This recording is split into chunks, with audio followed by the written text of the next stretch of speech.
A Christian. It was like super quiet, and we were just all chill, and it was like all of a sudden it was like, bam, argue about this shit. Let's argue about some shit. Suddenly, shut up, bro. Kick your ass. Well, it's because we've got 2 Christians in the room, and the other one, Tom over there, is being quiet. Yeah. But I want to We bring can only attack the one that's going to talk to us. Jared's been trying to talk for a while. Sorry, Jared. Go ahead. Okay, so the whole thing of I can take this to my channel. Oh, it is live now. Okay, I didn't know yet. Shit, he actually did go live. That's I thought he was live before. I thought he had already went live. Right on. Okay, so you say that even the whole pinpoint. Yeah. So back to your point, Sokka. If you want to make it. Wait a minute. Nick. Can you hear Jared? Because he's talking and you keep over talking him. Oh no, I can't hear him at all. Oh. I can't hear him either. Let me. Okay. I was gonna say let me refresh, but maybe Jared needs to refresh. Yeah. I'll try. I can hear him. And... Some can hear me, some can't. Let's do that again. Hang on just a second. We probably look like assholes. Tell him hang on just a second. I wonder if the audience could, since we just went live, maybe they can hear him and we can't. Here. I can hear him. Oops, wrong one. I think it's actually been a problem for a while because I've tried to talk 3 or 4 times in the last hour and kept getting over-talked. I can hear a mumble. About that. Ask him if he can hit F5 and refresh. And I'm on my phone, but I can hear a mumble. I blasted his volume all the way up for the whole room. I'll hang up and try again. He's gonna go hang up and try again. If he'll hit F5, or he's on a phone, maybe not. I guess you gotta go out and come back in. Even with the volume blasted, I could hear a mumble every now and then, and it might have actually been the echo that I'm hearing through James. It might not have actually been him I was hearing. By the way, John, are you around, or did John go AFK for a while? No, I'm still here. Still listening. Okay. I don't want you to be drowned out of your own freaking hangout. So. Can you hear me now? Yes, I apologize. I couldn't hear you. I didn't mean to talk over you. Yeah, go okay. Now you guys are all really quiet for some reason, but really? Can you hear me? I can hear you, but now you guys are all really, really quiet. Wow. Hold on. I don't know let me try the broadcasting and see if that are muting. This is a sign of God to stop bugging James. Say again? Right. It's a sign for... It's a sign for God, you know, a sign from God. It's just diverting the conversation away from James. See, James, say something. Yeah, make sure you're muted. I'm here. Can you hear me? Oh, James. Yeah, I meant Jared. Sorry, I'm getting confused. If Jared can hello. Do we sound any better? I can hear him. No, you're still really quiet. I don't know why. That's really weird. Because you guys were really loud before when you guys couldn't hear me, and now you can hear me, but I'm really quiet. Are you on a phone or on your computer? On my phone, because my computer mic doesn't work. I was going to say if you get to your Hangout toolbox, but I don't know that that's on the phone. You can turn everybody's volume up. Yeah. Wait, go ahead, as long as you can hear us. Unless you want to refresh again, try it one more time. No, I can hear you. I'll get my point out and then I'll refresh again. Right on. What I was trying to say is we were talking about the pinpoint knowledge of God and that kind of thing. And what I wanted to point out was, why would God have to take away our free will in order to give the same knowledge of Him to each person that He reveals Himself to? That's what doesn't make any sense to me. That why would there be several different versions? All people saying, well, I've personally talked to God, but they have different versions of that God. Well, they're wrong or they're lying, but they all believe just as strongly as you do that they heard this God. And you would think that that God, being all-powerful, would make sure that people would know that when they got that knowledge from God, it would be the specific God, and it would be the same each time. Right, and that's exactly what, just to the audience that just got us live, that's exactly what we're discussing with James here. I think the other Christian, Tom, dropped out. But you need a study of his character instead of the actual deity. Somebody wouldn't want to be looking up at somebody like, you're perfect, you're everything. And then in another sense, it's like, well, he'd want you to know him on a personal level, not know him as this all-powerful person, deity, whatever you would want to call something that you can't prove to be real. Yeah. And what started this was the Bible, talking of if it's inspired or written by God to convey a specific message, how everybody doesn't get the identical message from this. There you go. I learned something about Hangouts on my phone today. Mhm. I believe if you hit the Yay. phone instead of the video thing, it makes it quieter. Mhm. So okay. So I think what's being said here is that we understand, or we're making assumptions what goals are, and I think in the way we're defining what should be happening, right, based on what we think God wants to happen. Sure. Is that You brought up the fact that God was trying to convey a specific message that we would understand, using the sun stopping analogy. That's the only place I got that from. Oh no. What I'm saying with that situation is that it's not God writing the Bible verbatim in the sense that if God wanted to give us the appropriate scientific, description of what happened, he would have written that himself. The only time where we have a quote from God, like these are God's words, is in prophecies that are spoken when Jeremiah or Isaiah or whoever would say, "And thus says the Lord." Those are the only times. So even when Jeremiah is writing the rest of Jeremiah, when he's just talking, even about what God has done, those You aren't said though that even those aren't God's words. We are all men and women in flesh, and we all have the ability to create things. We all have the ability to learn and then convey a message, like if you write something down. So, I mean, depending on who it is who's writing a message can be changed depending on somebody reading it. Somebody Right, else and reading a that's message what- is the same that's as what somebody writing. That's what James said. The point was that if whoever wrote the sun stopping down in the Bible, if he wasn't going to convey it correctly, God knew he was already going to convey it correctly, so he let him write it. So it's adequate, right? So it's whatever information, what the intent of that is. It wasn't a scientific writing. It wasn't a scientific paper about how the orbit of the sun and the earth and how that works. But we use science to explain, other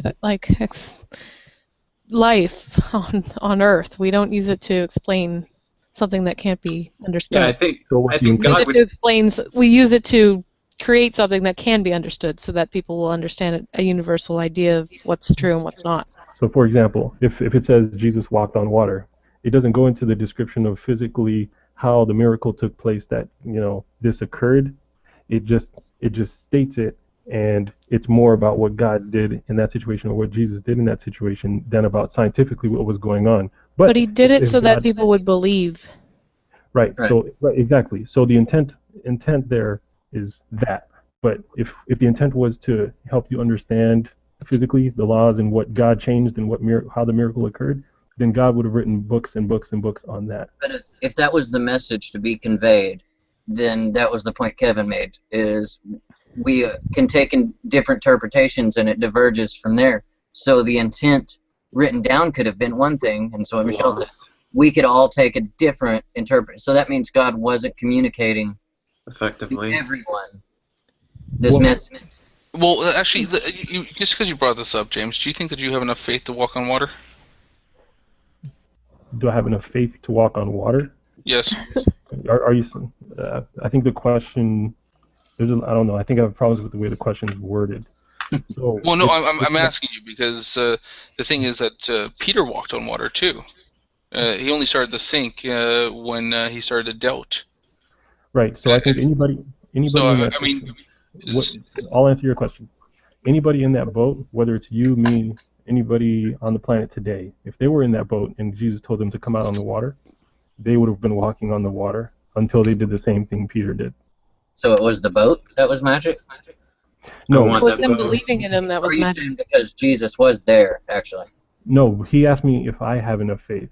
It would be the same question to Peter if he was in this hangout. Hey man, do you have enough faith to walk on water? Like if this was before he walked on water, he would probably say, I don't know, maybe, I guess. But it's in that situation, anybody who was in that boat, because there were other people on that boat, if Jesus would have called one of the other disciples and they came out, they would have walked on water until they looked down and took their eyes off of Jesus. Okay. That's the part that I missed, was the end part where you said I was looking at Jesus. So Jesus Wait, could have been there. so for Peter walking on water, the mechanic to him walking on water was being in the presence of Jesus and looking at him, or not just the fact that he believed strong enough that he walk on water. It wasn't just him believing enough that he would walk on water, because if he would have went and did that any other day, that's not what would have happened. So, for example, God tells Moses, "Raise your hands, and the sea will part, and the Israelites will walk through." Any other day that Moses does that, that's not going to occur. But in obedience to what God had told him to do, his faith in doing that resulted in the water parting at that time. Because God could have done that himself, but he wanted Moses to have the faith to do it and at that time. And same thing with Peter getting on that water when Jesus tells him to come out. Most of the time you're going to sink, but Peter had enough faith when told at that time in obedience to step out on the water. He was walking on the water at that time. So if you got a little subconscious message that you should jump off a building because you believe that Jesus is going to let you fly, do you think that you'd have enough faith to do it? I would have to be completely convinced and understand that this was Jesus in fact speaking. Little LSD will help you there. Just kidding. So, but yeah, any situation where God has told the person to do something in obedience, He will produce a miracle if that's what the situation is. How would you ever know whether or not it just wasn't a demon messing with you? I'm trying to think of examples from the Bible where you'd have those types of situations, like when the angel visits Daniel and gives him the prophecy about what would happen for the next 400, 500 years to Israel. And I don't know if the angel would have told him to do something at that time, like that was really crazy, like jump off of the building. I'd have to, as Daniel, you'd be like, what does jumping off the building, how does that help in any way? So what you see in the Bible is that miracles are for edification or for helping or for assistance or for healing or for something. There's something benign. There's something that's good that's coming out of the situation. It's not just let's see if you can fly. Let's just see if you can walk on water. It's a teaching moment. It's a something else. It's a whatever. So I'd have to really see that situation to be like, what's the ultimate benefit here, other than just me being like, hey, I'm flying. In the case of Moses and Peter that we just brought up, there was no teaching moment there other than just to question the faith. Okay, so let's start with Moses. So he raises his hands, the seas part, the Israelites who are being chased or who are going to be chased by the Egyptians who needed to get out, they are now crossing back over to get back to Israel, right? So if the water isn't parted, they can't make it across that barrier. So that's the first good thing of that miracle occurring when it occurs. Okay, do you remember the part of the Bible that mentions, would you rather have your faith or something else? I don't remember right now. I don't either. But before you get into that, so and then the number two with Peter walking on the water, Jesus is using that as a teaching moment to say, keep your eyes on me, keep your faith, right? Don't take your eyes off of the prize or whatever, whatever that idea is. It's not just, hey, walk on water and then let's all go home. It's like, hey, look what happened when you took your eyes off me, when you forgot what got you here or whatever, blah, blah, blah. So those are... How do you define faith, James? Belief in... I don't know if I need to pull up a dictionary. No, just your own personal definition.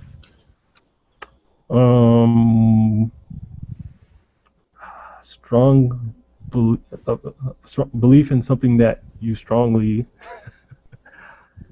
know to be true. Would it be a strong trust that you have personal evidence for, maybe, or something along those lines? Sure, I can go with all types of definitions here. I just wanted to make a distinction between blind faith and a strong trust faith. When you say faith, are you saying blind faith, like you just believe it, just with no evidence, no nothing, just, fuck it, I'm going to believe that's real? Or do you have to consider the evidence, and then you say, yes, I have faith in that, even though it doesn't necessarily make sense? Right. So I guess at that point, there can be faith that is substantiated by something, and then faith that isn't. So I guess the faith that I'm referring to in the Bible is the one that is substantiated by something that you've seen occur, heard, or known, or whatever else. Evidence. Okay. Right, exactly. Hmm. So like that's the same way I use faith if I ever say I have like faith in science or faith in evolution. That would be I contend that that's the same faith that a believer actually has. They're just, I don't know, I'm trying to make it a dirty word to someone that isn't in religion for some reason. Well, I think, Nick, in this case, your quote-unquote faith in science is more like what I would call reasonable expectations based on information that's out there. In other words, you don't necessarily have to see it personally, but you have expectations based on your reality. So it goes a little bit farther than that. Yeah, well, it's I just narrow it down to I have evidence that this method is reliable, the scientific method is reliable. Yeah. Like, well, when yeah, you jump in your car tomorrow or today, if you jump in your car, do you have faith that it'll turn over? faith, yeah. If I'm using that definition for faith, yeah. Got it. If I'm using it as that strong trust, then Got it. No, he has good I have a reason. reasonable expectation that that's what's going to happen. Well, I'm just trying to identify because there are many different ways that people use faith. And Agreed. yeah, a lot of believers wish to conflate faith with essentially what I just described to Nick is reasonable expectations based on experience. Right. So that's important in my opinion. It is. I know we're just gonna kind of just backtrack here for a second about the No place. sorry about the Gospels there and when they're written, who they're written, and the method they're written. How do you explain things like the Garden of Gethsemane? The Garden of Gethsemane. Something like that. Gethsemane? Gethsemane, yeah, where You type it out on the side. yeah. Yes. What about the Garden of Gethsemane, which I probably don't know by heart. Gethsemane, yeah. Oh, I always can't pronounce it. Gethsemane. Gethsemane. I'm so, terrible yeah. with that stuff. Yeah. Gethsemane. Yeah. It's like pronouncing medications. So, Yeah. Three Gospels, three different accounts of Jesus talking to God with nobody else around, and so. But Who wrote even it? he himself Who- had just. Sorry to interrupt. You can keep expressing your point there. Yeah, Yeah. So- you got three Gospels, three slightly different accounts of what happened with Jesus by himself talking to God, with nobody around to witness or hear it, and yet there's account for this in the Gospels. So, okay. So I have a question and an answer. It's or just possibilities I have to put forth.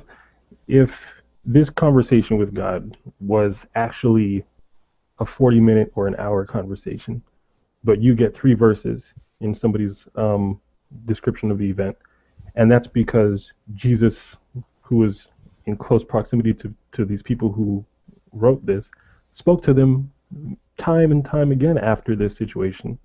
The idea that they couldn't have gotten that information from Jesus at all ever from after his transfiguration is, I don't know, that's strange. Like as if it had to be a camera recorded something event where they had to be right there and write it down, or else they'd never get that information. I think is a strange way to look at it. Well, no, it's because every single person, the people that he was with at the time were asleep, and he went away to pray 3 times or 1 time, depending on which version you read, and then immediately after he's done, he comes back, wakes people up, and then gets betrayed by Judas right afterwards, and goes away. Again. So, no, what I'm saying is that the time frame wouldn't really allow at that point in time to basically, tell them, hey, by the way, when you guys were all sleeping, this is what I did. I went off there and, prayed to God.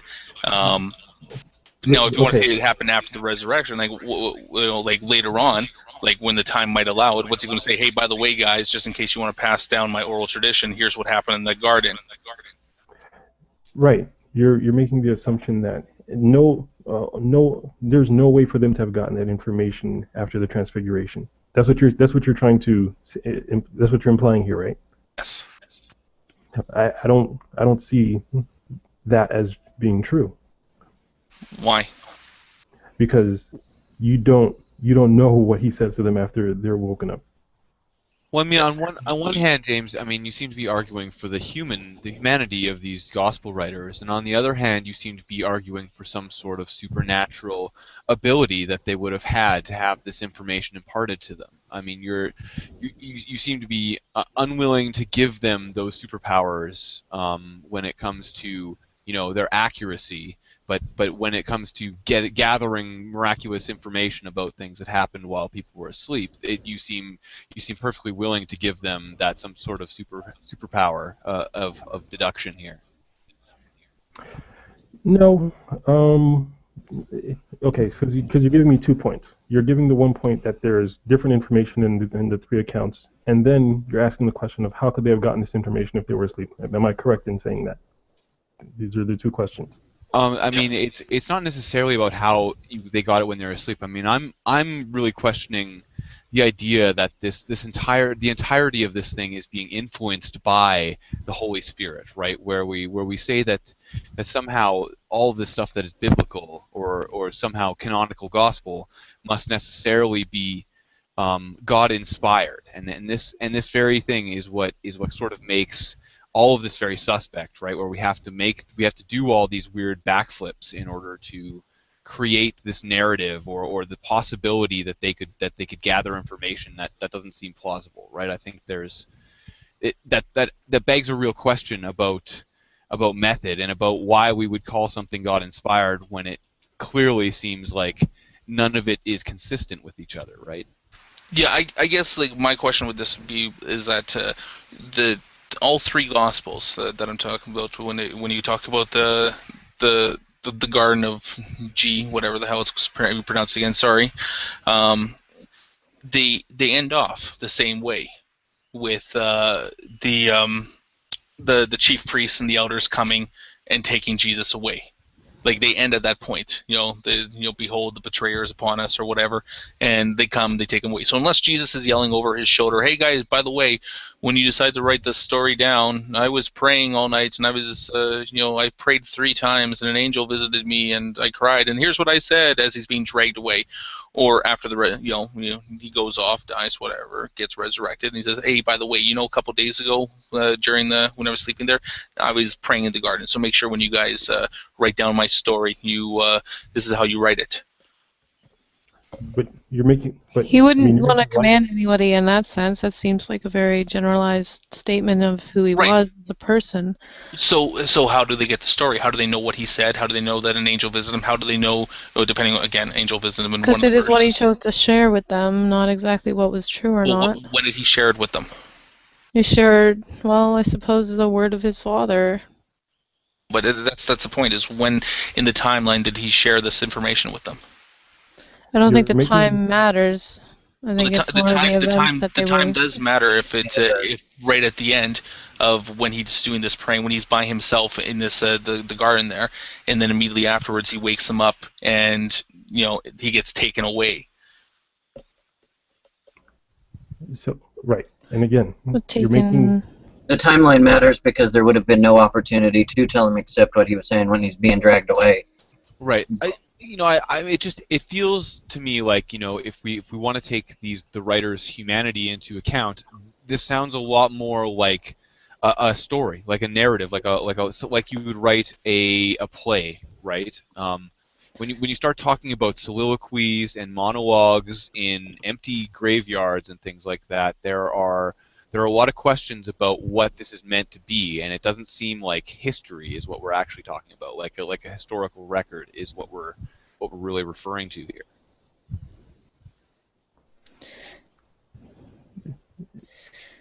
Okay, so here's my response to you, and I'm not saying this is what occurred. Here's what I'm presenting to you. Jesus raises from the tomb, right? So this is after this situation has occurred, and he appears to the disciples, and he's with them for some time. We have some of the words recorded of what he said to them, but you make it seem as if I think it's 8 days before he is gone. So I guess he's with them 8 days, but you make this Or 40 days, depending on where you get the information from. whatever it is. Well, I mean, and depends. I mean, if it's in the Gospels, it's almost immediately that he gets lifted up into heaven. In Acts, it's 40 days later. Right, whatever. But whatever details, right? Details are important. I haven't looked at how many days it is to know what it is. But yes, 48 or whatever it is. He's with them for some amount of time, and you're making it seem as if they couldn't got any information of what happened while they were asleep, unless it happened right there at that time. That's what it sounds like you're saying. He couldn't have told them this information. Like he didn't speak any words outside of what is recorded in the Bible. As far He's only as speaking God's will. so it's like only what Jesus ever said written in these four Gospels is only things he's ever said. That's strange to me. Well, I mean, Why would it be would you- strange? Yeah, I mean that seems really weird, right? I mean, if you don't believe that these things contain what we can consider the accurate words of Jesus Christ, why would we call it the gospel? No, I mean, why would we call this a holy? They are the accurate words of Jesus Christ. I'm saying that there are other words that he spoke as well. Like he had other interactions with them that could result in them having information to write other things that, for example, in this situation, they were apparently asleep. It doesn't mean that Jesus never spoke to them. Here's are the things that have happened, or recaps, or going back on things and explaining things. You're making it seem as if it's completely impossible that Jesus could have given them this information. Well, I could just say the truth and say that I'm asleep while I'm awake, if that makes any more sense to you. But do you guys understand what I'm saying? Like Jesus could have spoken to them after while he's with them for those 40 days, and that could have came up. Do you agree? That hey, by the way, Jesus, That would just be a different that possibility. night before you got taken away, what were you doing? It's like, No, oh well. even if he brought it up himself or whoever asked him or whoever. But I'm saying you guys agree that it's possible that they could have received that information. It's not impossible.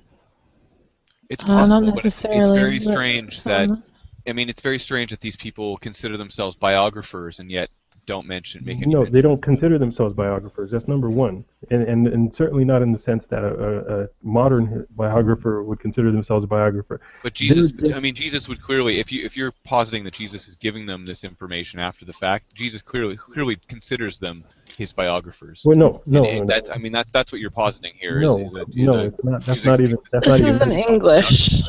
That's not even what it is. All I'm saying is that they can have conversations about what happened, and it's not just Jesus saying, "Okay, write this down, write that down, write this down, write that down." He's just talking about what occurred, and they write, and somebody decides to write that down, or that point down, or this point down. Okay, so he comes at them and he mentions this point. How come they got it wrong? What did they get wrong? Well, I mean, in Matthew and Mark, it's pretty consistent. That over the course of the night, Jesus goes away and prays 3 times, comes back to find them asleep. In Luke, he goes away once and he's visited by an angel. So the fact that one time that he goes away is recorded, you're saying that The fact is that if Because he's telling them somebody- this as an afterthought, he goes out to them afterwards and he tells them about him praying in the garden there. So they now have all the first-hand account from Jesus saying this is what I did. How come one of them still got it wrong? Wait, so you're saying that if somebody highlights a point and doesn't mention other points, you're saying that it's a contradiction for the other people who did mention other points. You're saying that's a contradiction. Are you being obtuse in the fact that you don't think that maybe an angel coming down and comforting him is kind of a detail that would be, I don't know, a good thing to add in to all the versions? You're either saying it's a contradiction or you're saying it's not a contradiction. No. I'm saying I'm not. No. Did I say contradiction? I said inconsistencies. I said that one of them was wrong. I said that if you have this story, you have three. You have Trying to prove each other wrong. Yeah, you have these 3 gospels. That are telling the story of Jesus praying in the night before he got taken away. Yeah, no. And then you have two of them that are relatively consistent, and one of them that is completely different. Which one is inaccurate? Which of the stories Luke. is inaccurate? Luke. Why is Luke inaccurate? You're quick to defend your version of the Bible, that's for sure. Which part? Why is Luke inaccurate? Okay. Question still stands. Because in Matthew and Mark, Jesus goes away and prays 3 times.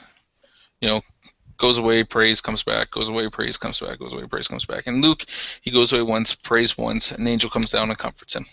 So how do you know that the other two are? So number one, you're making it's the Minority Report, James. I mean, the two reports that we have don't corroborate it, so it seems like it's likely to be the false one. No, that's so not true.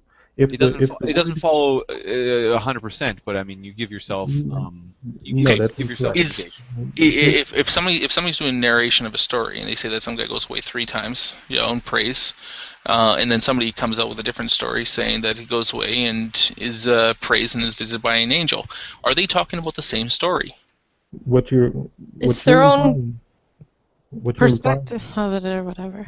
What you're implying they don't have a perspective of it. They don't have a first-hand perspective of it. They were because we've already established that he's by himself, so that any information that he has at this point in time had to be passed on by the word of mouth, or from the mouth of Jesus at this point in time. So it's not them writing their different perspectives unless they're writing a different perspective of what Jesus said. So what you're implying is that because one instance is mentioned of him leaving, that's indicating that only one time did he leave. That's what you're saying. He would have lost faith in himself and his abilities, so he would have had to ask his father for what he wanted to know. Question, and I'll repeat the question. You're saying that because only one instance of him leaving is mentioned, that's an indication that only once did he leave. Yeah, well, I mean, that's what it says. I mean, in the actual... when you actually read the narration of the story, okay, in the Matthew and Mark, he goes away and he prays and he comes back and he goes away and he prays and he comes back and goes away and prays back, whatever. In Luke, it says, so he says, like, okay, you guys go here and you guys pray, and I'm going to go a stone's throw away and I'm going to pray. And he kneels down, he prays, an angel comes down, strengthens him, he gets up, walks back over, and then carries on with the story that Matthew and Mark are laying out. So it's not that it only mentions that he's praying once. It's saying that he only did pray once. There was no room in the interpretation there to say that he's only counting one of the times that he prayed. It's saying that there was only one time that he went and prayed. Well, so the verses say that he only left once. Yes. Okay. So let's see. This is, and I don't want to get so into the words like this, but just for this argument, we can do that. So which part of Luke does it say only? Luke 22:39-46. Jesus went out as usual to the Mount of Olives, and his disciples followed him. On reaching the place, he said to them, "Pray that you will not fall into temptation." He withdrew about a stone's throw beyond them, knelt down and prayed, "Father, if you are willing, take this cup from me, yet not my will, but yours be done." An angel from heaven appeared to him and strengthened him, and being in anguish, he prayed more earnestly, and his sweat was like drops of blood falling to the ground. When he rose from prayer, he went back to the disciples, found them asleep, exhausted from sorrow. "Why are you sleeping?" he asked them. "Get up and pray, so that you will not fall into temptation." Now, why? Now, do you understand what you're doing when you're saying that the verse says that he only left once? It's only mentioned that he left once, but with the other verses, you have that he left 3 times. So, for example, he could have left 5 times, right? But just because 3 times are mentioned, from information that we have today, that doesn't mean that he only left. But when you have a definitive statement that says, and he only left 3 times, at that point you can put a maximum on how many instances can be recorded in any reliable narration of this event. Because at that point, if you have a lot of corroborations of he only left 3 times, at that point, if you have one that mentions he left once, that mentions 2 instances of him leaving, that's still fine. If you have 3 instances mentioned, that's still fine. But once you have he only left 4 times and he only left 5 times mentioned, at that point you're like, hey, you're giving maximums of different numbers. So what I'm saying is in Luke, in Matthew and Mark, they do actually specifically mention that he left 3 times, and he only left 3 times. In Luke, exactly. In Luke, when you read the narrative of it, he only leaves once, and there's no room for 2 more prayers in there, because he leaves once, he prays, comes back, and gets taken away. No, what you're saying, that's like a witness saying, I saw the guy come into the store once, right? And Well, but again, these are not witnesses. I mean, It doesn't matter how many times he left to pray. No, but before we get off of this, one witness says, I only saw him come into the store once, and another witness says, well, I for sure saw him come in 3 times. Which of those guys is incorrect in their witness if this guy indeed came into the store? In this particular situation, none of them, because none of them witnessed it. That's the point. That's the other point that I'm getting at. None of them. In the store example. No. In this instance, what I'm trying to say is none of them witnessed it. Yeah, I mean, in the story. In fact, in every single story, it is very clear that no one witnessed it. So again, if you had this knowledge, it had to be passed down by Jesus. You're trying to use eyewitness testimony and the suspicion we have with that as a way out of this. But the problem is that you only have one source for that information that we're trying to get from you here. It is only from Jesus after the fact of his resurrection that we get this story, right? And so in that way, I don't think you can start positing that it's a different perspective by which these people are seeing these things. They didn't see it.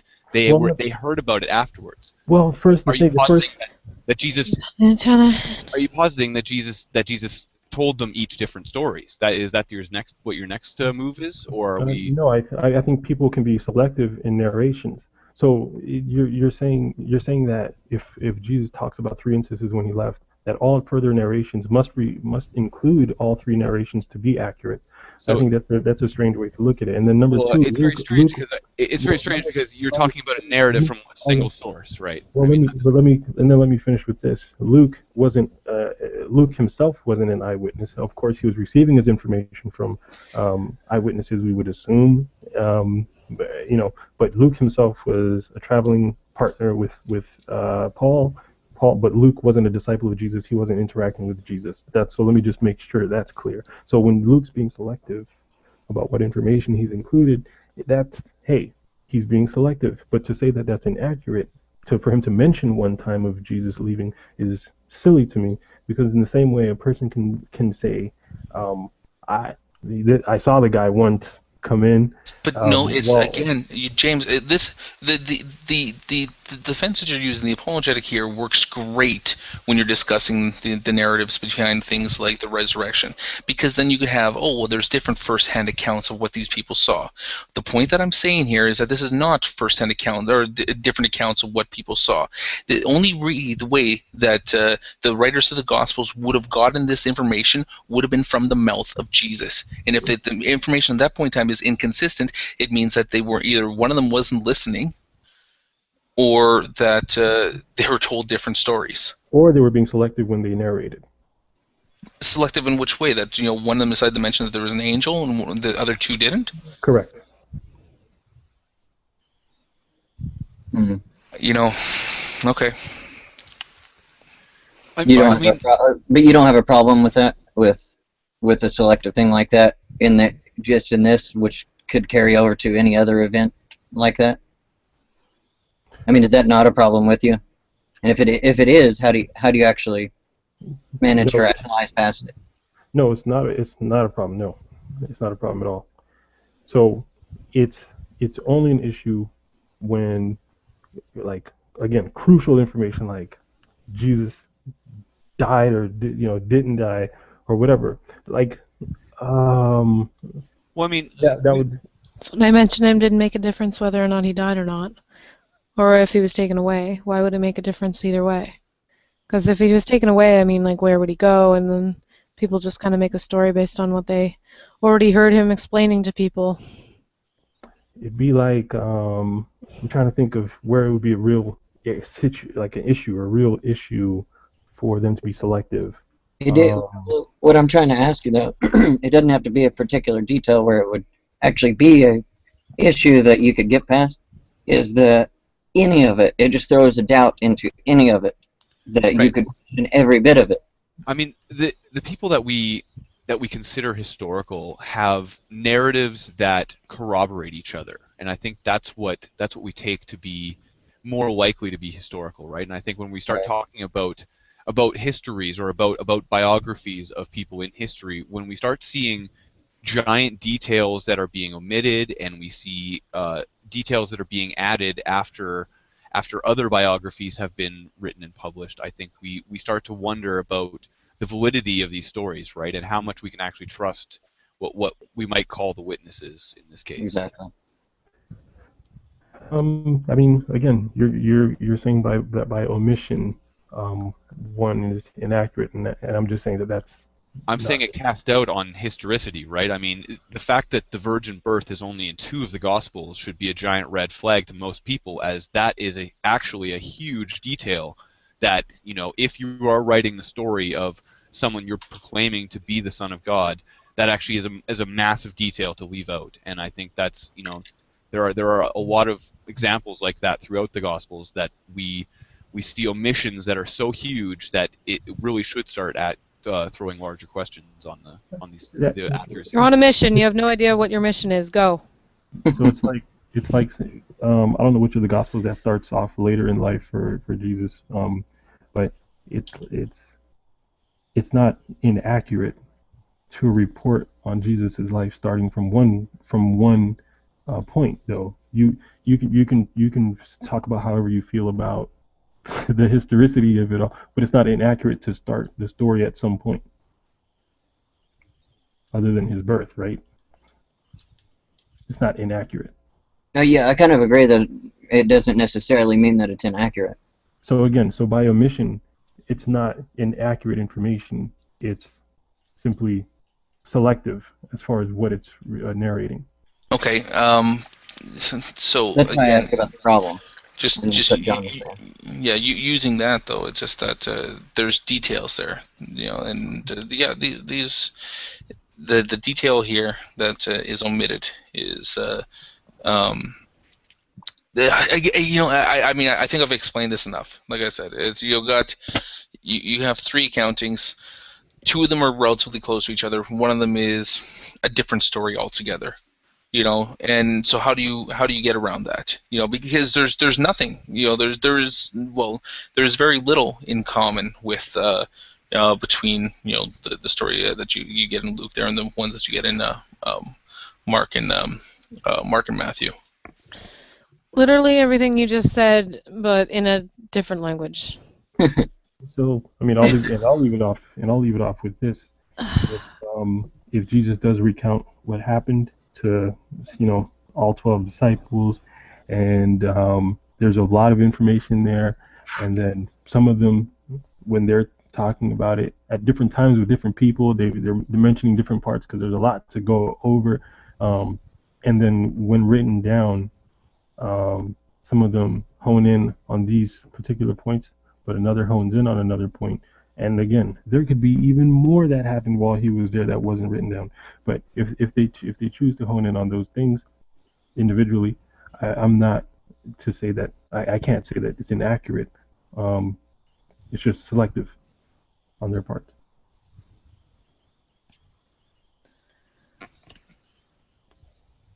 And even I don't know if it's John, but it says there's even much more to say that wasn't written down here. That's kind of what I was trying to ask. Even if they aren't necessarily inaccuracies, but some of them are omitting things there, how do you get past the problem of, like John was saying, that is how we figure out the historicity of something, is by matching up events, records of those events, and things like that. And if we have 3 different accounts here that some omit things, some don't, how can any of it be considered reliable in that sense? Or right. I think if you look on Wikipedia, I remember there used to be the homogenization of the, or no, the homogenation or amalgamation. Harmonization. I'm sorry, the harmonization of the Gospels. You'll find that they have all the parts of the Gospels that all line up, and then they have these stragglers where bits of information only exist in Mark, only exist in Matthew, only exist in Luke, and only exist in John. So are we to say that those pieces of information that solely exist in their respective gospels are not to be trusted, are inaccurate, or have to be untrue because they weren't, recorded in 2 or 3 others. I don't think that's the case. I don't think that has to be the case necessarily. Well, again, this brings up my previous point again, where it's you have if you're going to take a look at something where it's like, okay, well, we've hit all the main bullet points that we want to hit. We're just going to fill in the details in the middle. That's pretty much what we're seeing in this. So, I mean, that might be what you call just a admission of facts, or maybe they've changed up the story because of it's a different perspective, or it's just that hey, these are the main points that we wanted to get in here and we got it in there, and let's just make up the rest. Either way, that's how are they distinguishable from each other? Well, they weren't written to be read together in that sense anyway. It's not like these people were writing like, okay, this is actually going to be the first book of the New Testament when I write this. It was, hey, I need to get this information to my cousin or to this group of people in a city far away, and they write down all the points that they need to get across. And then it just so happens that people are passing these around, copying them. Hey, look at what they wrote. Look at what this person wrote. Blah, blah, blah. And then you end up with like, hey, these books are talking about this Jesus guy, or these letters are talking about this Jesus guy. Let's try to consolidate and find out what's real, what's not. And so they end up that discounts your thing you said earlier about the other gospel. What are the ones that weren't included? What are they called? Not Gnostic gospel, but no, absolutely. Even those, that's all part of it as well. So when you have logical people saying, hey, what about this other guy, these other testimonies about Jesus, or these other writings? What about them? Because again, those were as valid or invalid as the ones that ended up in the Bible today. It's just that there was a recognition of, hey, this one doesn't even, as far as what we're finding in these here, this stuff over here doesn't even contribute in that sense. So if that still goes back to John's point of how we actually do the historical method, I guess, quote unquote. There would have been no reliability between these two if some had omissions to bring these in and not others in. Are you talking about? Well, I mean, why would we value these particular 4, right? I mean, that would be the question. If what we're looking at has omissions and what we're looking at is choosing their own narrative, then why wouldn't we include all the narratives that claim to have this sort of viewpoint, right? I mean, what would be the point of apocryphal and non-canonical gospels not being included in the Bible at this point then? Right, exactly. That's what makes the Bible super interesting, right? And I say that word Bible, it's not like the Bible refers to itself as such. It's a recognition by people after the fact that there's a quality to these writings that puts them in a class that should maybe be separated from these other books. And again, other only happens after the fact. It's not like people were going out and saying, hey, this is the intent. And again, you guys are highlighting that by talking about what issues you have with the 4 gospels that we have settled on. There wasn't, like you said, there wasn't collusion with these 4. But when you have these guys over here, these other gospels or these apocryphal books, you're like, these guys are way out in left field. This isn't, maybe it's cool to read, but it doesn't really contribute the way these 4 do, or, the letters from Paul to the other churches, or the book of Acts.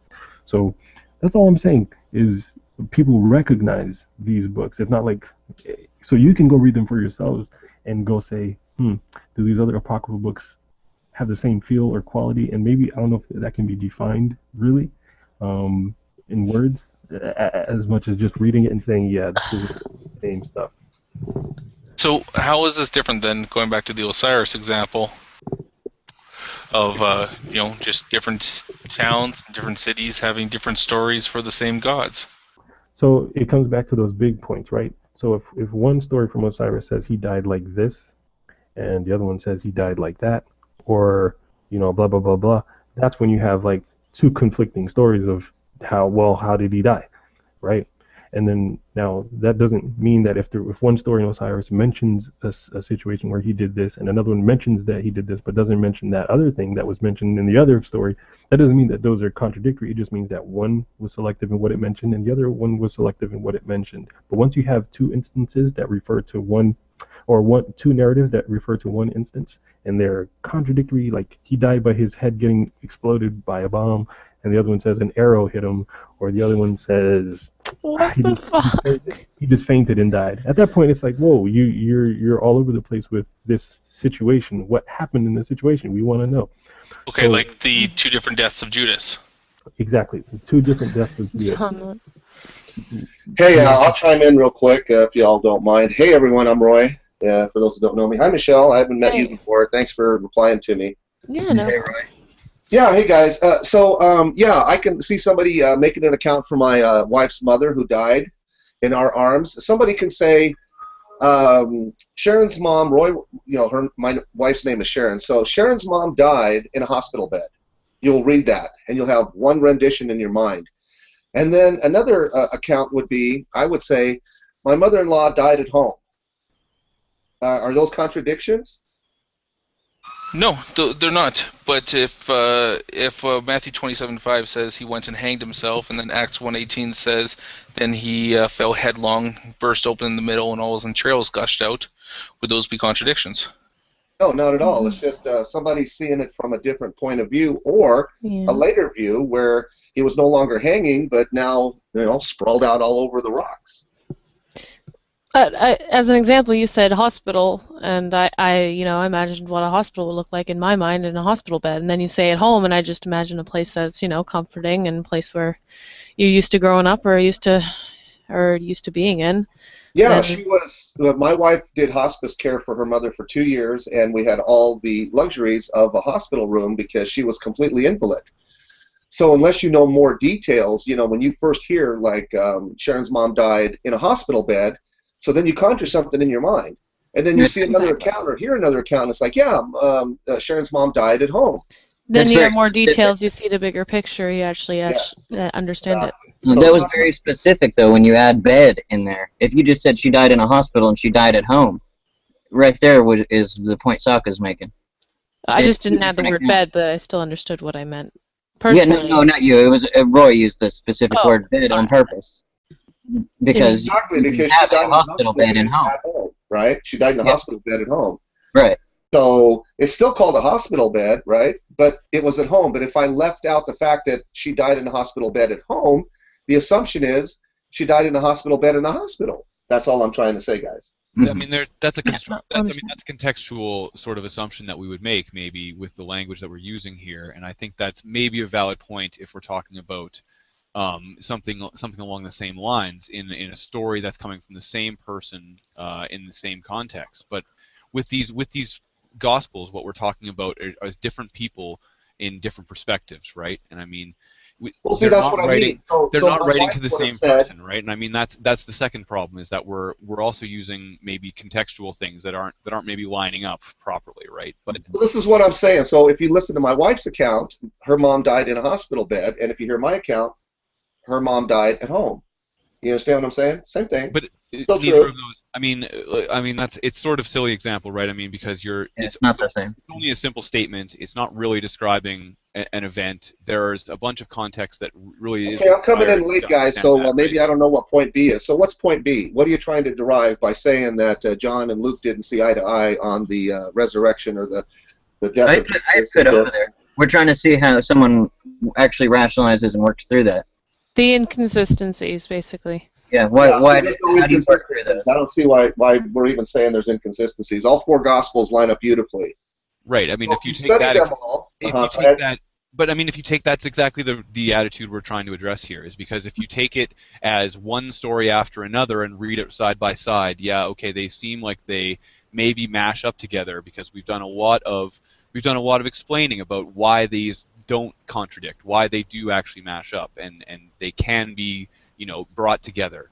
But I think that if you read them side by side and compare the details that each one's bringing up, they start to look very different from each other, and there's some pretty serious. But not to and me. How come very- they look different to you when they don't look different? They to you? absolutely look differently if you put them side by side. You need to Yeah, do but see, that's what comparative I'm saying to reading you. rather They than look just fine to a me. narrative reading. And when you read them all as the same narrative, of course you come But up with the same story in you? your head. Who's you? It is you, the reader. Okay, That's but what see, we're I don't talking get about here. that. So why are you saying that about me? I don't get that at all. I'm Well, totally. yeah, So I he mean, just I'm said talking about- himself that I'm he's talking about the comparing method. all four The of them. method in your reading them is side by what we're side. talking about, what we're addressing. It has to be comparative, not necessarily. Right. So this is product only of for narrative. you and other people like you, but not for me and people like me. Michelle, do you have any problem reading this? No, that is the point, Roy. Is we back Well, to the why very. don't I see what you Hold guys on, see? Roy, hang on. I'm just telling you where we started. Okay. We started with James and talking about how how the word of God was interpreted now by different people to mean different things. If this was something that was meant to be conveying a specific message. If it's meant to convey a specific message, it's not coming across to everyone. So I'll come back to the point I was making earlier, that this isn't God's word verbatim, hand Right. directing these people's hands to write it. And Roy may disagree. I'm not sure, but when you have the death of Judas, point one, it's not crucial to the gospel of Jesus dying for your sins. That number one. So it's not a salvation issue in any stretch of the imagination to understand how Judas died. And then number two, yes, it could be true that he hung himself, and also that he fell and burst open. Because in the book of Acts, it doesn't say that it doesn't say this is how he died. It just says he fell headlong and he burst open. And then I've even heard number three, that falling headlong was a Jewish or whatever figure of speech about a person going down the wrong path or doing the wrong thing. But I'm not going to quote where I We heard could that just from. go back to the point where it's like they know not what they do. So there could be a couple situations there, but no, this isn't at all something where God's message is now completely corrupted, because there's an apparent contradiction at the least of how Judas came to an end. Well, that's Right. how Here's just all I want to say, and then I'm good.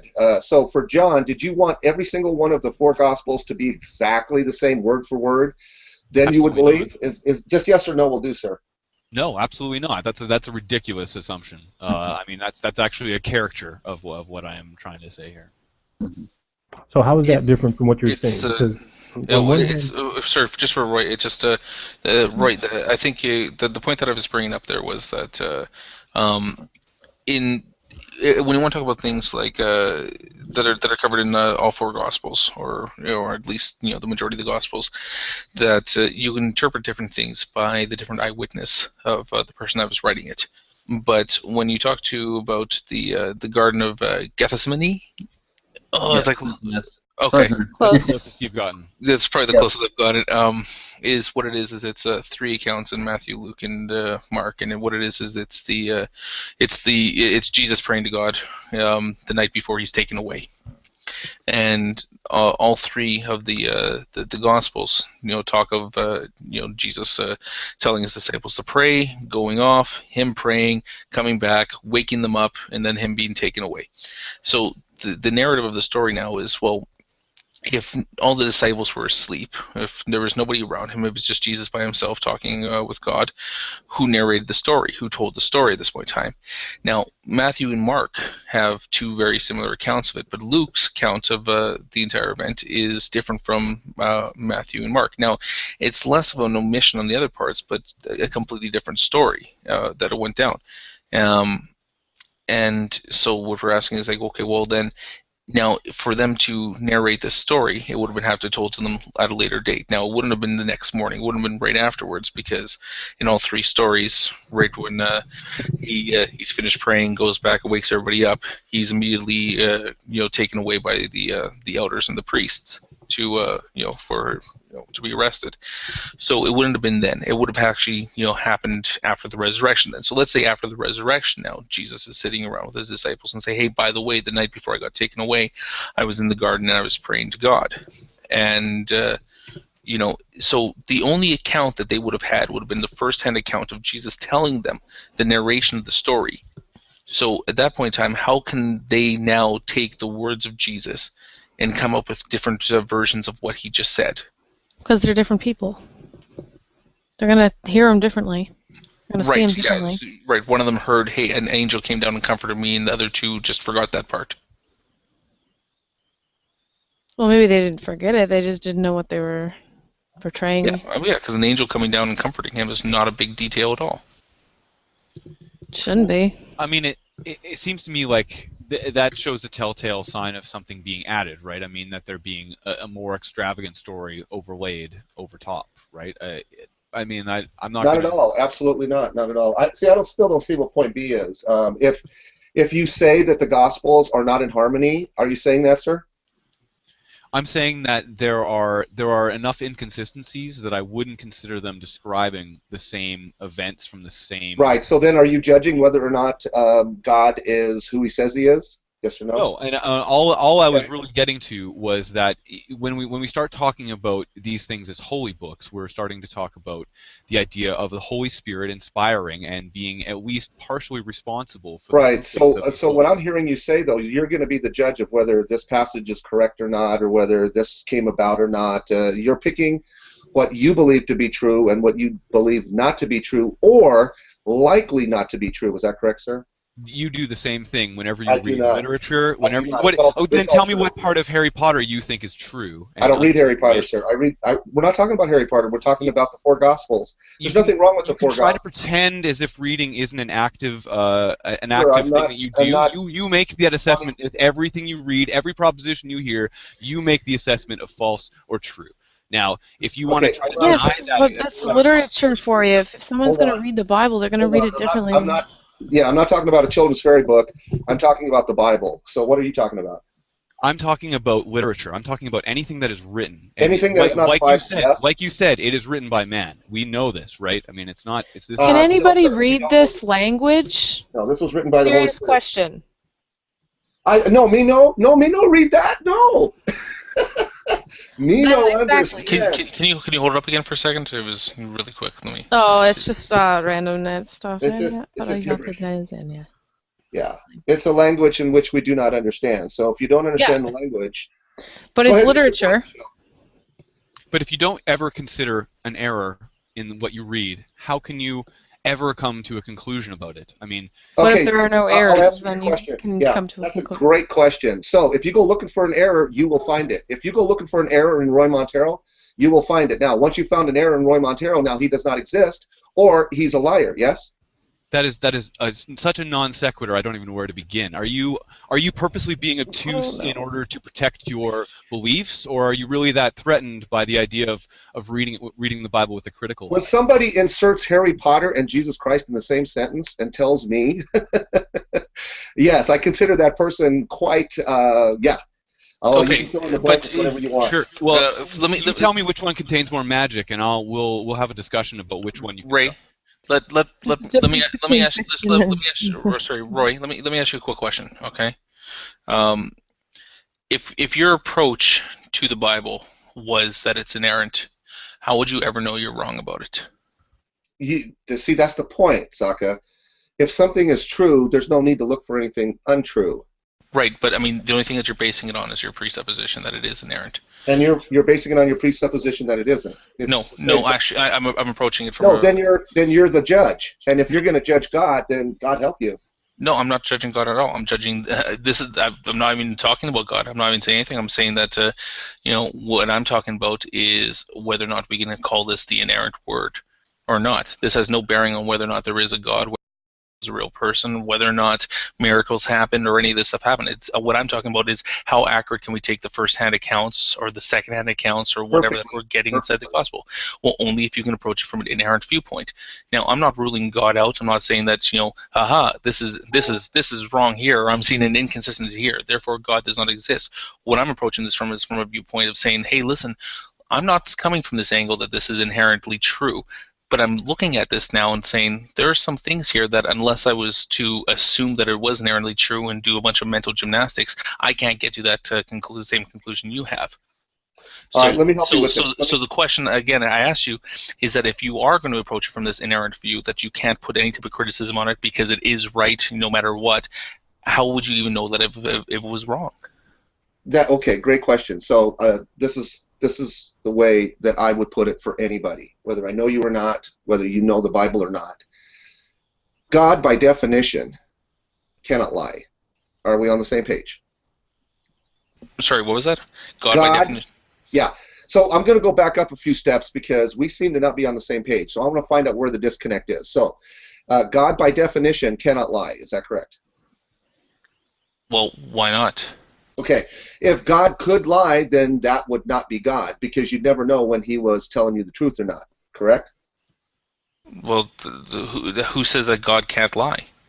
Yeah, I mean The definition, your own. Okay, listen, reason No, with it. but no, I'm saying I'm just asking you, Roy. Who says that God can't Who lie? said that? Your logical, reasonable brain says that. Listen, go with me on this, okay? Please, listen. Go with me on this. Well, Let's back it up. I'm just trying to get to the I understand. very So we're first going to premise think here. very, very logically here, okay? It's logical that by definition, God cannot lie. Your brain tells you that. Your logic tells you that. Your reasoning tells you that. No, it doesn't. If you are someone that is not of sound mind, then yes, I wouldn't be having this conversation with you. But I'm assuming you are of sound mind and you can reason and figure things out. By definition, God cannot lie. Do you say yes or do you say no to that? I say that God can probably do whatever he wants. If he wants to lie, he can lie. No, but see, then he wouldn't be God. So what we have here is a He'd contradiction. probably lie to let you find your own truth. Yeah, so then But he wouldn't lie if for God a can lie, bad reason. right. Right, Michelle, exactly. So if God can lie, then you need to throw out the whole Bible. There's no need looking for errors because you don't know where he lied. You don't know because then you become the judge. So listen, it starts off like this. So are you an epistemological nihilist? 1 second, let me finish. You think Either you know everything that there is to know about everything that there is to know, or you seek out the one who does. It's that simple. Okay, but if you take a look at things like what is it? It's in Chronicles. 13:22. The Lord can put a lying spirit in the mouth I've of already people. pasted it. I've actually pasted it before you even got a chance to really? find out. So this is for Roy, though. So, somebody speaking to God, they say, "How will you do this?" The Lord, and he said, and the Spirit replied, "I will go out and inspire all of Ahab's prophets to speak lies. You will succeed," said the Lord. "Go ahead and do it." So God is speaking to his spirit and saying, "You will be a lying spirit for me in the mouths of Ahab's prophets." So Roy, even if you're saying God can't lie, he's putting a lying spirit into the prophets' mouths. That's but again, lying is not a sin in and of itself, Roy. Just so you're aware, lying. So for example, when was it Ruth? She lies and tells them that the spies are not in her house. That's a good thing that she did that because the sinners were coming trying to attack God's people, and she led them into the other direction with a lie that was good. So what the Bible says in the Ten Commandments is that you will not bear false witness against your neighbor and say that somebody did something that they didn't do, and convict them of something that they haven't done. So that's a good intended lie. So that's a different thing. So why not have lying, someone else read what you typed? They'd read it differently. Yeah, I mean, there's also Ezekiel 14:9, and if a prophet be deceived and he hath spoken a thing, I, the Lord, have deceived that prophet. 2 Thessalonians 2:11, for this cause God shall send them strong delusion, that they should believe a lie. Right. So lying in and of itself. Well, guys, you can sum it all up by saying there's a passage that says that God cannot lie. Okay, what do you do with that passage? Well, if you're gonna at this point in time refer to Hebrews 6:18 that says it was impossible for God to lie, then how do we get around the fact that maybe he can't lie, but that doesn't change the fact that he can send influence on the people to make them deceive others or to make others lie? He also gave prophecy to when Jonah went to the people, he gave a prophecy that the city would be wiped out, but then the city wasn't wiped out because they turned their hearts towards God. So was it a lie when God said that thing would happen? So there's all those types of questions. But before you guys really get into that, I'm just going to comment on John's version of the betrayal and Gethsemane and what happened in the garden. it doesn't even mention the prayers that Jesus did, or the angel visitation, right? In the version of John. So it just says Jesus went into the garden. They don't even name the garden by name. And then Judas came with some armies of people and betrayed him, and they took him away. Blah blah blah blah blah. Yeah, So in that sense, no, I was going to point this out. The difference between the synoptic gospels and then the Gospel of John, that was written later. It was a different tradition, different everything. I mean, if I wanted to compare things with the Gospel of John, Gospel of John is so different from Matthew, Mark, and Luke. It's too easy. But I was just doing one. I was doing an example between just Matthew, Mark, and Luke. But if this, so but to say that though is to say that the book of John is inaccurate, right? Because it's different. It's inaccurate because it doesn't mention the prayers or the angel visitation. Like I said, like if I want to compare anything to the Book of John, that's where you're going to find. That's when we're going to find the most things that are going to be inconsistent between them. The thing is that when you get into the authorship of the Synoptic Gospels, is that they're pretty good evidence that Mark was written first, and that Matthew and Luke are both heavily inspired by those two works. So if you have these two works that are heavily inspired from one work, how can there be inconsistencies in there? Gospel of John is just whatever. That's out of left field completely. But just because it doesn't have the accounts of the prayers and the angel visitation doesn't mean that it's inaccurate. It just means that it's selective. Or it highlights the point I said where, if you had 4 authors writing the same story with just using the Cliff Notes version and just wanted to kind of make in the details in the middle, it kind of fits in with that as well. Now, let's say this actually happened, and let's say there were actually 4 people who decided to write some stuff down. Could you see that actually there being these types of quote unquote inconsistencies? If this really happened, if there really were 4 people writing?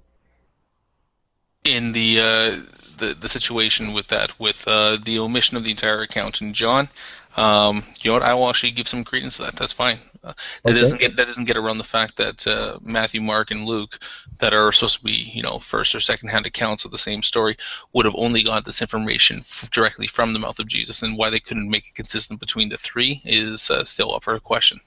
Okay, exactly, right. So that's the question. Do you think that if this really happened and these 4 people were actually writing, do you think that one person could focus on the angel visitation and the other 2 people could focus on the prayers that he did in the garden? Do you think that that's possible, that those 2 things could happen?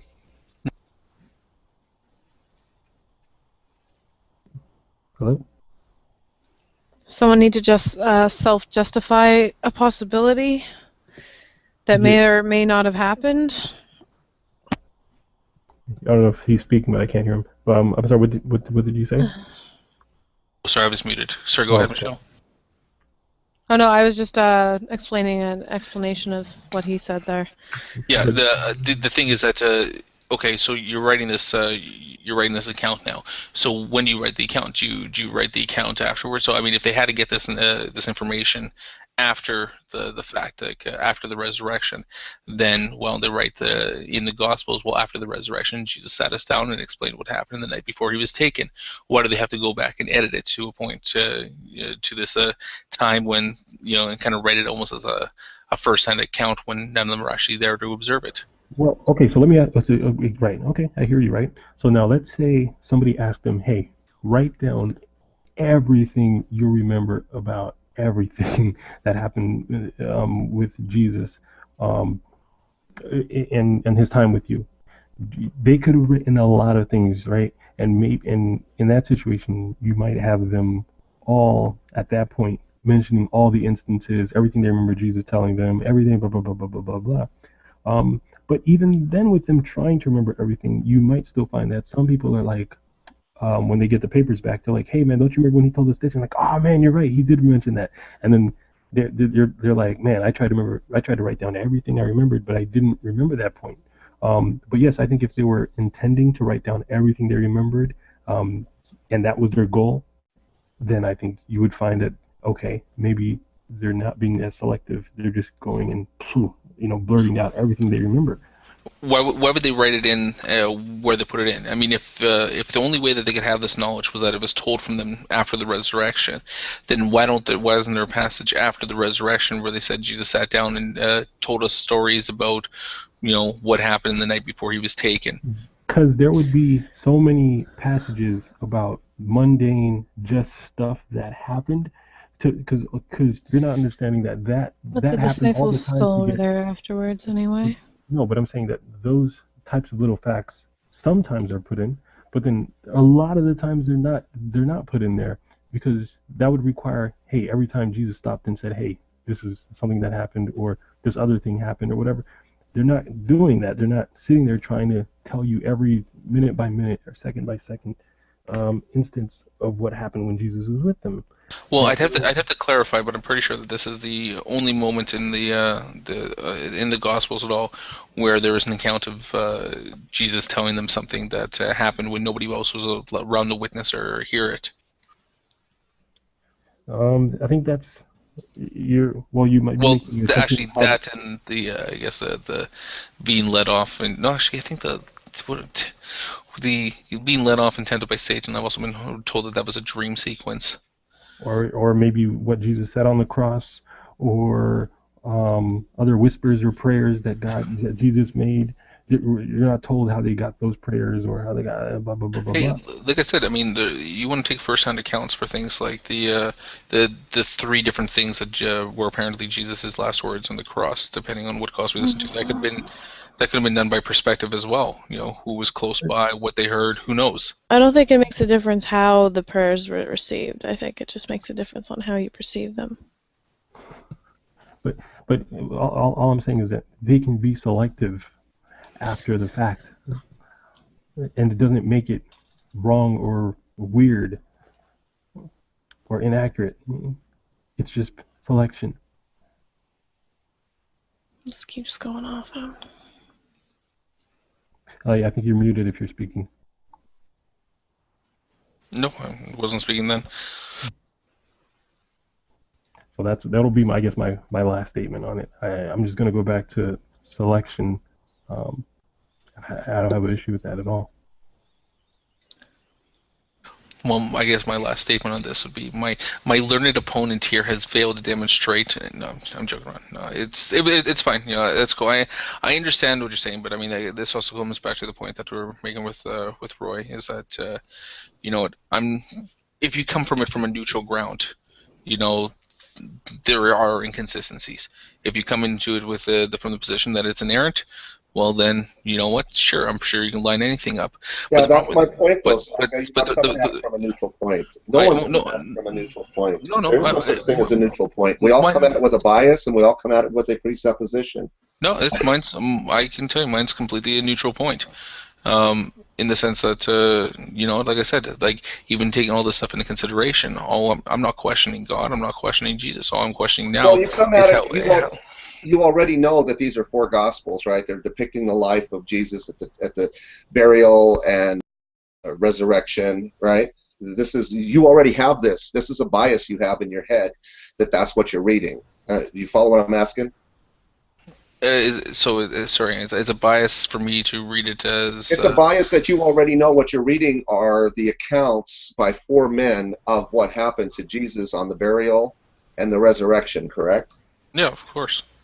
It's the basic point of the story. So that's you come at it from a bias and a presupposition that takes into an account same thing that, say, a believer does. So when a non-believer reads this, they're coming at it with a bias and a supposition.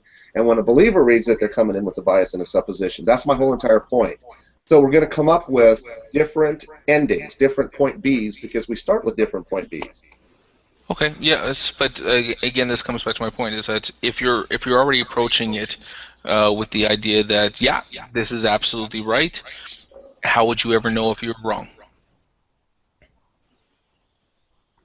It's like okay, so the Muslims do this thing with their hadiths, which is their supplementary writings to the Quran. Just one second, Jay.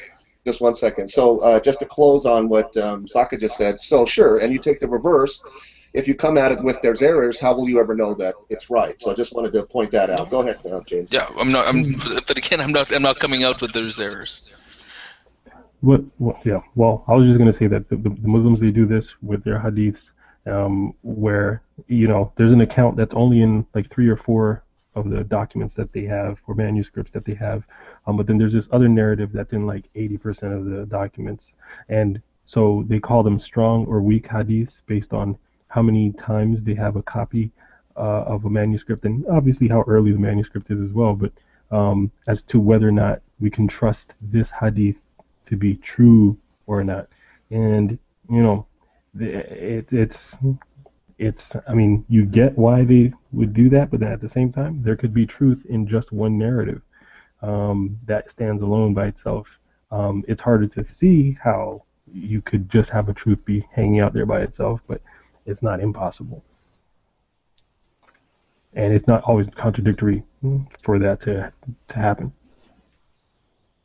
Right. I mean, I don't think any of us would maybe disagree with that. I think I see your point where we're talking about, a single person's testimony can be the most accurate and maybe not the most reproduced. And so that might be a factor. But I think we're talking about something a little different when we're talking about biblical criticism and maybe what that means to different people.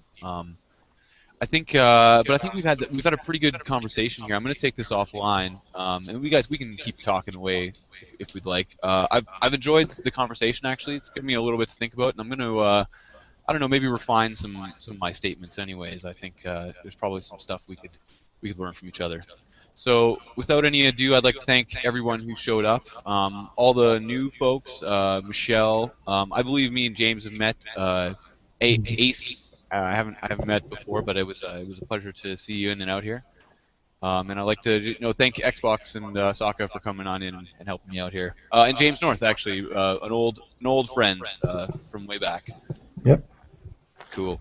All right. Well, we'll talk to you guys later. Thanks a lot for showing up, and anybody who watched this all the way to 2 in the morning around here. All right. Peace, guys. Yeah. You have a good night, everyone.